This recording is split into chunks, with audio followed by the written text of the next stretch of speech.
বর্তমানে একটা আলোচিত খুব টপিক হলো হরমুজ প্রণালী। আমরা একটু হরমুজের ইতিহাসটা নিয়ে জেনে আসি।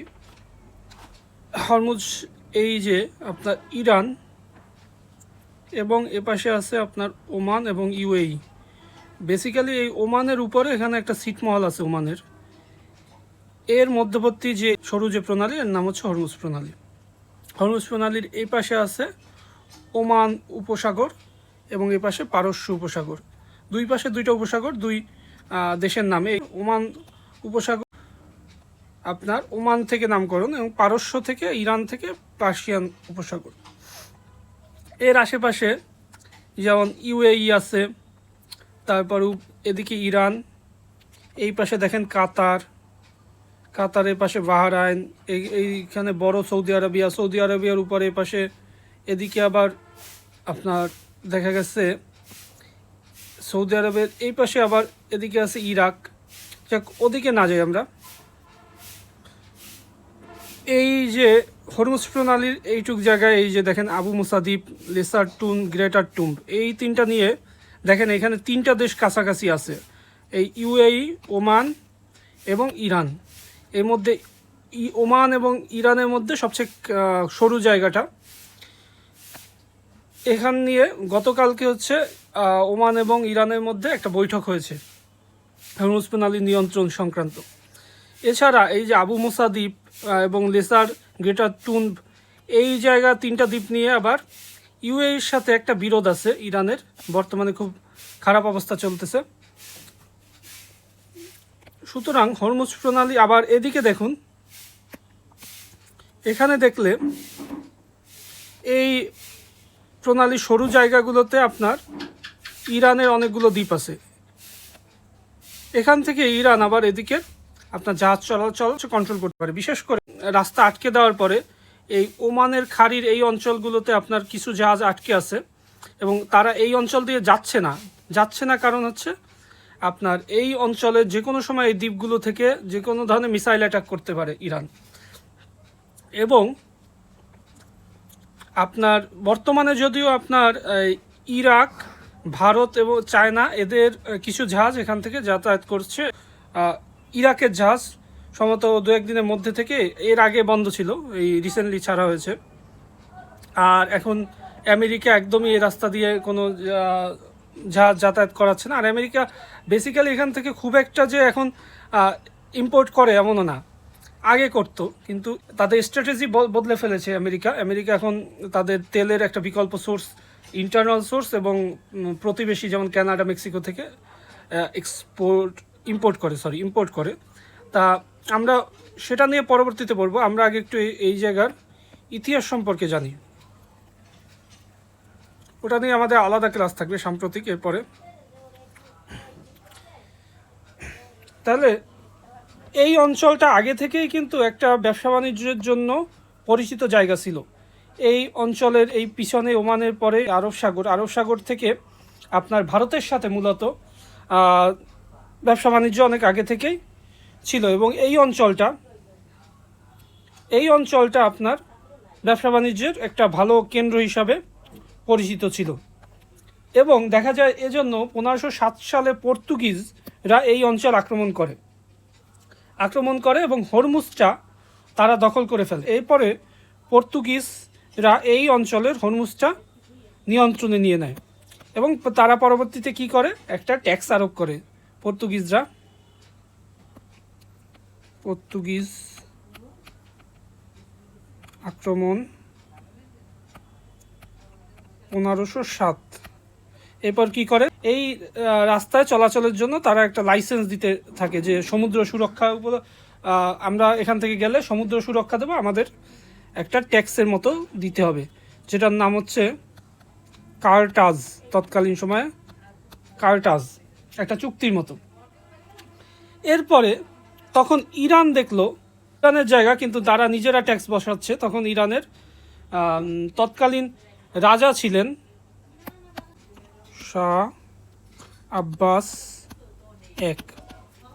উনি কি করেন, ওনার যেহেতু পর্তুগিজদের সাথে টিক্কা দেওয়ার মতো ওইভাবে নৌবাহিনী, সেনাবাহিনী ছিল না, উনি ব্রিটিশ ইস্ট ইন্ডিয়া কোম্পানির কাছে সাহায্য চান যে পর্তুগিজদের বিতরণে আমাদের সাহায্য করেন, আমরা পরবর্তীতে আপনাদের সাথে চুক্তিতে যাব। এবং ব্রিটিশদের সাথে তারা অনেকগুলো কম্প্রোমাইজিং চুক্তি করে এবং ব্রিটিশ ইস্ট ইন্ডিয়া কোম্পানি এখানে ব্রিটিশ ইস্ট ইন্ডিয়া কোম্পানি এখানে তাদের নেভি নিয়ে এসে যুদ্ধ করে পর্তুগিজদের সাথে, এবং ব্রিটেনের এই রিজিয়নটা পর্তুগিজরা হেরে যায় এবং এই রিজিয়ন আবার চলে আসে ব্রিটিশ ইস্ট ইন্ডিয়া কোম্পানির দখলে। 1908 সালে হচ্ছে ইরানে তেলের খনি আবিষ্কৃত হয়। আবিষ্কৃত হওয়ার পরে এই যে ব্রিটিশ ইস্ট ইন্ডিয়া কোম্পানি, তারা তো ব্যবসায় পটু, আমরা আগেই জানি, ব্যবসা করতে এসে পুরো ভারত উপমহাদেশ ওনারা দখল করে নিয়েছিল। তা এই ব্রিটিশ ইস্ট ইন্ডিয়া কোম্পানি তখন তেল এখান থেকে ইরানের সাথে একটা চুক্তিতে ইরান থেকে তেল উত্তোলন এবং ব্যবসা করতে শুরু করে। দেখা যায় তখন Anglo Iranian petroleum company limited নামে একটা কোম্পানি তৈরি করে, প্রাইভেট কোম্পানি, এবং তা সেখান থেকে এখান তেল উত্তোলন করে তারা বিক্রি করা শুরু করে। কিন্তু দেখা যায় ইরানের অভ্যন্তরীণ অর্থনীতি এতে কোনো উন্নতি করে না, সবচেয়ে বেশি উন্নতি করে দেখা গেছে আপনার ব্রিটিশটাই। এবং এর ফলে ইরানের মধ্যে যে ইরানের জনগণের মধ্যে একটা অসন্তোষের সৃষ্টি হয়। ফলে এই যে অ্যাংলো ইরানিয়ান যে পেট্রোলিয়াম কোম্পানি লিমিটেড, এরা 1908 থেকে 1950 বা 51 সাল পর্যন্ত ছিল। এরপর 1951 সালে তৎকালীন ইরানের পিএম যিনি ছিলেন হচ্ছে মোহাম্মদ মোসাদ্দেক, এই মোহাম্মদ মোসাদ্দেক ইরানের যে সকল তেল খনি জাতীয়করণ করেন।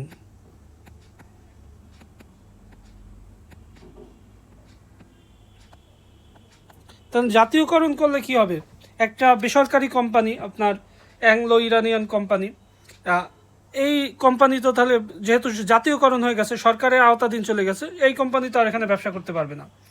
ফলে ব্রিটেনের যে রয়্যাল নেভি, তারা হচ্ছে ইরানের হরমুজ প্রণালী বন্দর এরা আক্রমণ করে বসে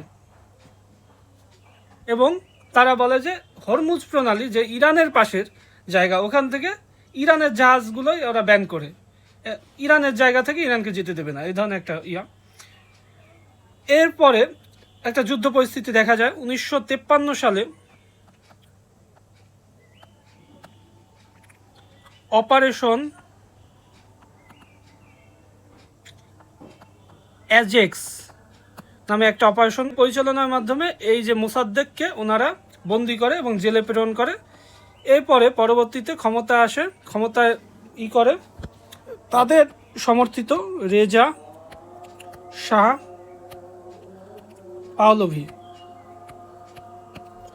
পাহলভীকে ক্ষমতায় আনেন।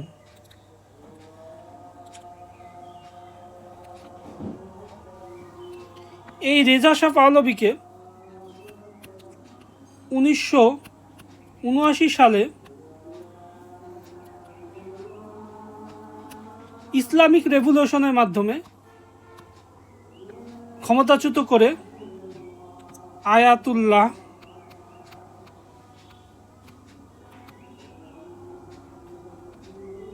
রুহুল্লাহ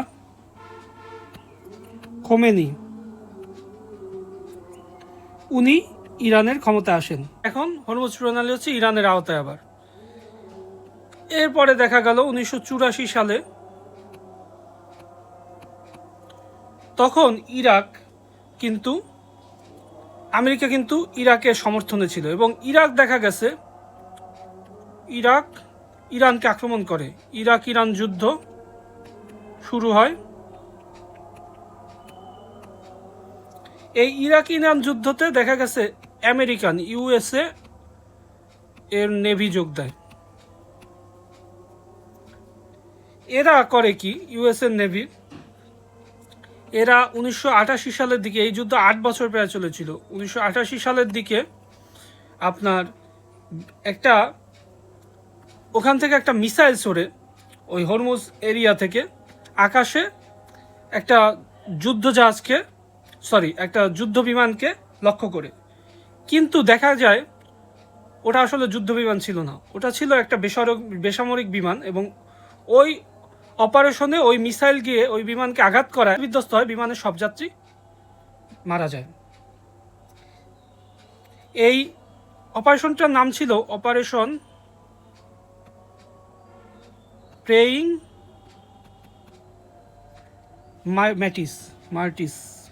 মার্টিস জন্য আমার মনে নেই।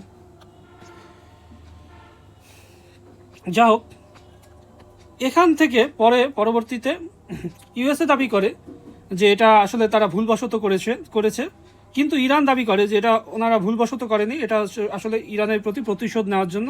এরপর এই কিছুদিন আগে দেখা গেল 28শে ফেব্রুয়ারি 2026 আয়াতুল্লাহ খোমেনি ইউএসএর মিসাইল অ্যাটাকে মারা যান। এরপরে তার পুত্র মুজতবা খোমেনি ক্ষমতা আসেন। বলা হয়ে থাকে যে আয়াতুল্লাহ খোমেনি মারা যাওয়ার আগে বলে গিয়েছিলেন যে প্রত্যেকটা পদের এগেনস্টে 4 জন করে উত্তরসূরি নিয়োগ করা হবে, যে যাতে একজন মারা গেলে ইনস্ট্যান্ট পরবর্তী জন ক্ষমতায় এসে হাল ধরতে পারে।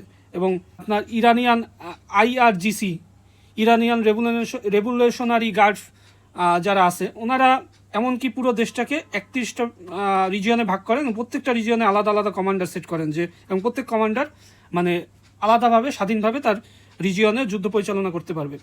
এবং দেখা যাবে যে যদি যুদ্ধে সেন্ট্রাল তেহরানের লিডার কোনো ক্ষয়ক্ষতি হয়, তার পিছনে 4 জন প্রক্সি বলতে তার উত্তরসূরি আছে, এবং 4 জন মারা গেলে তেহরান পুরো দখল হয়ে গেল, আর যে বাকি 30টা জায়গা আছে, ওই 30টা জায়গায় 30 জন কমান্ডার যুদ্ধ পরিচালনা করে যেতে পারবে। এরপর মুস্তফা খামেনি করেন কি, উনি আসার পরে এই অঞ্চলটাকে রেড জোন ঘোষণা করেন, এবং আগের যে জাহাজগুলো সব জাহাজ চলাচল বন্ধ করে দেন, এবং ওমানের খাড়িতে জাহাজগুলো থেমে আছে এখন পর্যন্ত। শুধু এখান থেকে ভারত, তারপরে আপনার চীন, এদের, এবং সম্প্রতি 2-1 দিনের মধ্যে, সম্ভবত আজকে হতে পারে, যে ইরাকের জাহাজও এখান থেকে চলাচলের সুযোগ করে দেওয়া হয়েছে। আর ইউএসএ কিন্তু এখানের এই যে জাহাজ চলাচল বন্ধ হওয়ার ক্ষেত্রে ইউএসএর একটা মূল লক্ষ্য কি, এখানকার কন্ট্রোল নেওয়া, কারণ এখান থেকে ভারত, চীন, ইউএসএ হচ্ছে বর্তমান স্ট্রংগেস্ট ইকোনমি, পরবর্তীতে আছে চীন, এবং 3 নম্বরে আছে গ্রোয়িং ইকোনমিতে ভারত। তাহলে এখানের সাপ্লাই যদি নিজেদের হাতে নিতে পারে ইউএসএ, তাহলে এশিয়া আর দক্ষিণ এশিয়া কিছুটা ইউএসএর কন্ট্রোলে এসে যায়। এই ব্যাপারে আমরা যে বর্তমান পরিস্থিতি, এটা নিয়ে আমরা পরবর্তী ভিডিওতে আলোচনা করব।